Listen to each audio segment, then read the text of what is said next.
क्या आपने कभी सोचा है कि एटीएम मशीन को कैसे पता चलता है कि आपके अकाउंट में पैसे हैं और वो बिना गलती किए सही नोट आपके हाथ तक कैसे पहुंचा देती है? सबसे पहले जैसे ही आप अपना एटीएम कार्ड मशीन में डालते हैं, कार्ड रीडर उसके चिप या मैग्नेटिक स्ट्राइप से आपकी जानकारी पढ़ता है।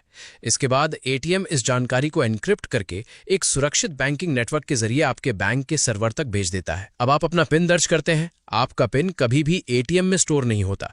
ये भी एन्क्रिप्ट होकर सीधे बैंक के ऑथेंटिकेशन सर्वर तक पहुंचता है, जहां सिर्फ पिन ही नहीं बल्कि कार्ड की validity, account status, available balance, daily withdrawal limit और कई सिक्योरिटी चेक्स भी वेरीफाई किए जाते हैं।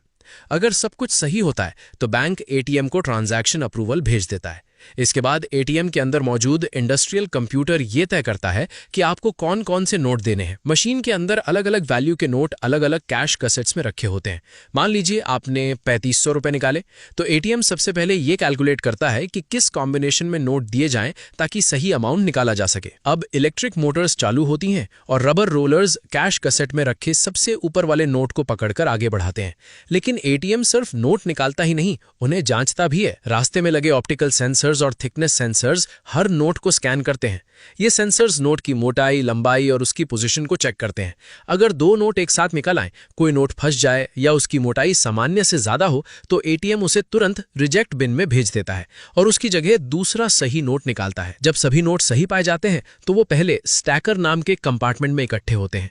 पूरा बंडल तैयार होने के बाद ही कैश स्लॉट का शटर खुलता है और एक साथ सारे नोट आपके हाथ में आ जाते हैं। यही कारण है कि एटीएम कभी भी एक एक करके नोट बाहर नहीं देता। अगर आप समय पर पैसे नहीं निकालते तो एटीएम लगभग 20 से 30 सेकंड तक इंतजार करता है। उसके बाद वही रोलर्स पूरे बंडल को वापस अंदर खींच लेते हैं और उसे रिट्रैक्ट बिन में सुरक्षित रख देते हैं ताकि कोई दूसरा व्यक्ति आपके पैसे ना ले सके। आखिर में बैंक आपके अकाउंट का बैलेंस अपडेट करता है, पूरी ट्रांजैक्शन अपने डेटाबेस में रिकॉर्ड करता है और कुछ ही सेकंड में आपके फोन पर एसएमएस या मोबाइल बैंकिंग नोटिफिकेशन भेज देता है।